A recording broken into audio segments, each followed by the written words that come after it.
বাংলাদেশি পোশাক বন্ধ, বাড়ছে দেশীয় শ্রমিকদের আশা। ভারত সরকারের নতুন নির্দেশনায় বাংলাদেশ থেকে স্থলপথে রেডিমেড পোশাক আমদানিতে নিষেধাজ্ঞা জারির পর খুশির হাওয়া দেশের গার্মেন্টস শিল্পে, বিশেষ করে দর্জি শ্রমিকদের মধ্যে দেখা দিয়েছে আশার আলো।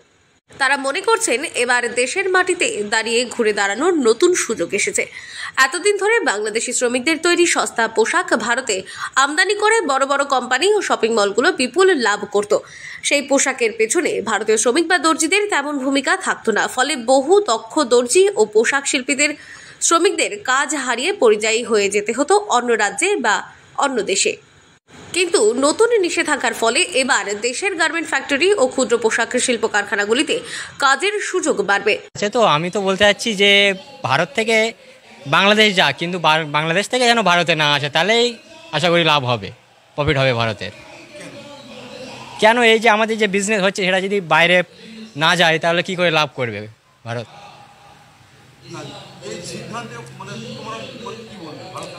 হ্যাঁ, ভারত সরকারের সিদ্ধান্ত খুব ভালোই নিয়েছে। আমাদের উপকার, বাইরের থেকে যখন মাল আসবে না, আমাদের মালের প্রোডাকশন বার হবে বেশি।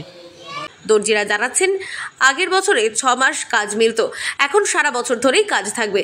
এতে যেমন অর্থনৈতিক সুরক্ষা বাড়বে, তেমনি মজুরি বৃদ্ধির সম্ভাবনাও তৈরি হয়েছে।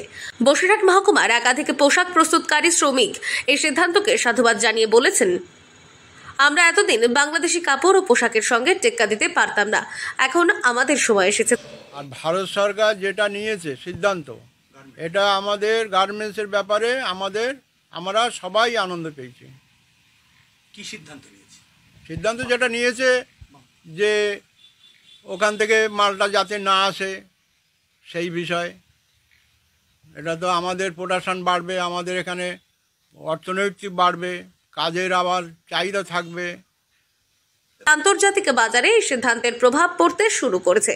বাংলাদেশে অর্থনৈতিক ধাক্কা লাগার আশঙ্কা তৈরি হয়েছে, তবে ভারতের স্বনির্ভরতা ও কর্মসংস্থানের দিক থেকে এটি একটি বড় পদক্ষেপ বলেই মনে করছেন বিশেষজ্ঞরা।